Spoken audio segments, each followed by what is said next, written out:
Hey, good morning for the next couple minutes. Turn left. Sorry, GPS talking again. You know, that way. Welcome to Wait a Minute. My videos, my thoughts, and I'm sharing them with you. Love you guys. Good to be seen by you again. I got like something to say, but I don't know how long it's going to go, so this might be a really short one. Depends. I know you don't believe that at all, do you? I've been thinking about something, and I forgot to bring it to you, and so I thought I would talk to you about forgetting to remember.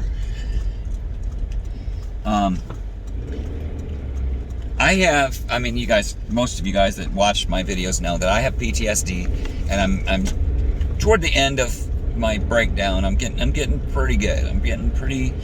Things are coming back that weren't there, and things that were there are going away. So I'm doing pretty good. And I'm not just saying that. My therapist says so.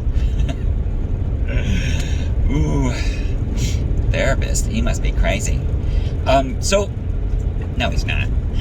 So, forgetting to remember. Okay.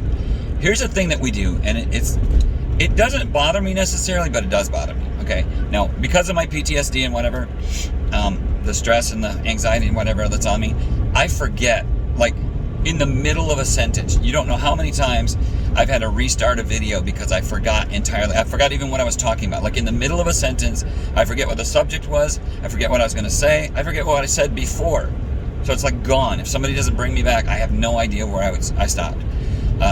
That's scary to me. I mean, like, my mom has a mild form of dementia that came from her stroke, and she can't remember anything.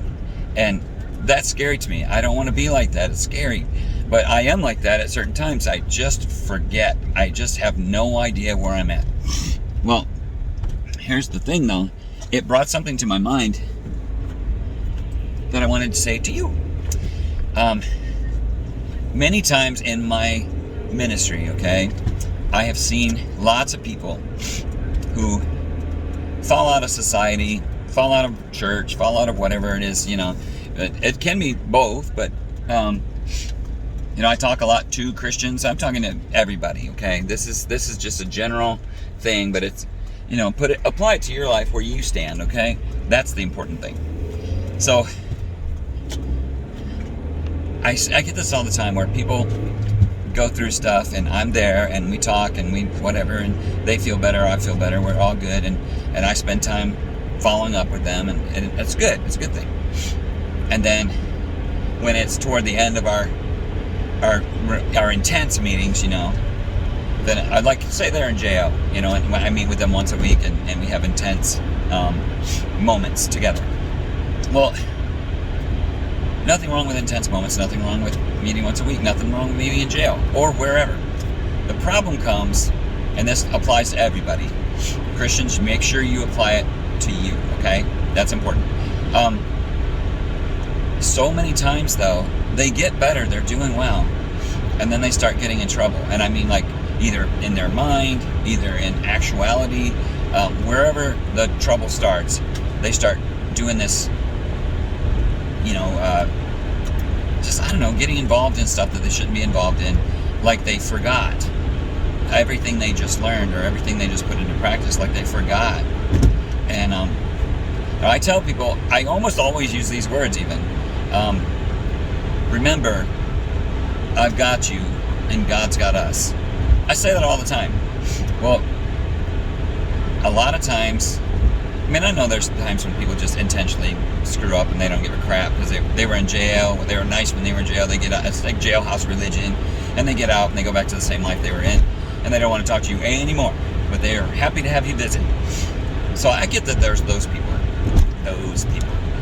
and I understand that a lot of times when people talk, they just want to get it off their chest and then go back to the life they were living before. I have one guy in particular that I'm really close to. I love him to death, and he is constantly going back to the same old thing, expecting different results.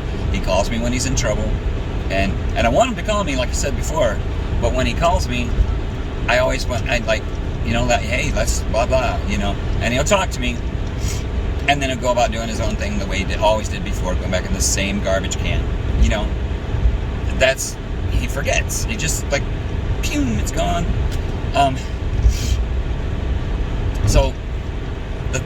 is that we forget to remember. Like I said, I always say, in my life, I always say some version of, remember, I've got you and God's got us. I almost always say that. And I tell them, hey, give me a call. You can call me, text me, smoke signals, whatever. Just, if you start having a problem, you start having a temptation or whatever, give me a call. We'll talk. I'll come get you wherever you're at. I'll come meet you wherever you're at. Just call me. I don't care if you're high. I don't care. Whatever the deal is, I'll come get you. And a lot of times I do wind up going to get people that are in trouble, and I wind up, dealing with whatever they're dealing with. And that's fine, because that's what I want to do, and that's what, that's a good thing, because I ask them to call me if they got in trouble. But other people who are like, oh yeah, man, I'm going to get right on that, because when I start having trouble, I really want someone to talk to. I'll give you a call, blah, blah, blah. And then what happens is, when it comes down to it, and they're feeling their deepest temptation, or they're falling fast and they know it, they forget to remember.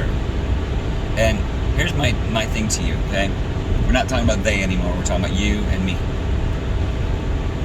A lot of times we, as people, that's all of us, we forget to remember. Like, we should always remember that we matter.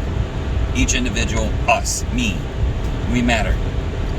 We need to remember that always. We need to remember that we're not garbage, and that we're not what other people say. I have a friend, I don't know if I should do this, but I'm going to anyway. I have a friend named Summer who's going through a lot of issues right now, and people are beating her down, and it's really taking its toll. And I love that girl, and I fight with anybody that has a problem with her. She's really sweet. She's a beautiful person inside and out. And so, anyway, she's having issues because people are slamming her. And at some point, you start to believe the garbage. You start to get weighted down from the garbage, and it takes its toll.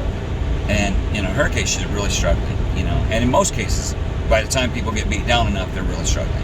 I had it in school, so I don't know about when you're older necessarily, but in school, I was beat down so low. If I hadn't had my church and my youth group, I would have killed myself a long time ago, or gone to a school shooting, shot everybody up. But I had Jesus, and I had a good core group at church. I had a Christian family at home, and that's the thing that saved me. It's all that saved me, as far as I know, as far as I'm concerned. But anyway, I said all that to say this. When you're in that deep, dark moment, when you're having a struggle, when you're really in a place that's like, seems like there's no way out, what we don't do is we don't remember all the time. And you need to know that you're important. You need to know that you matter. You need to know that it doesn't matter what everybody else says.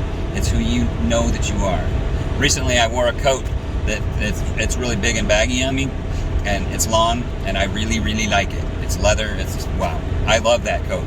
Don't get to wear it that often because it has to be cold weather, but it's a beautiful coat, and I love wearing it. But some people don't like it because it's too big. It's baggy. But I was wearing that coat the other day, and somebody said, "Oh, that's just too big. You need something else." And I really took that to heart, and it bothered me.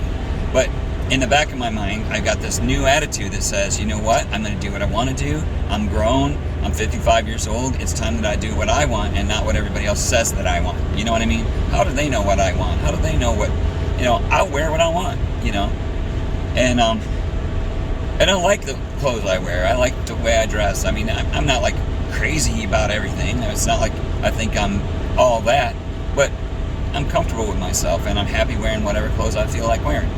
But even at that moment, I took that to heart, and the rest of the time I was wearing that coat that day, in the back of my mind, there's that little twinge of not regret, but like shame or something, because I'm wearing this coat. It's way too big for you. Oh my goodness. And that stuck in my head all day. Well, I tell you what, I'm going to wear that coat again, and I'm not going to worry about it. But I haven't had a chance yet. But I'm going to. Anyway, let's not forget to remember, okay? Remember who you are.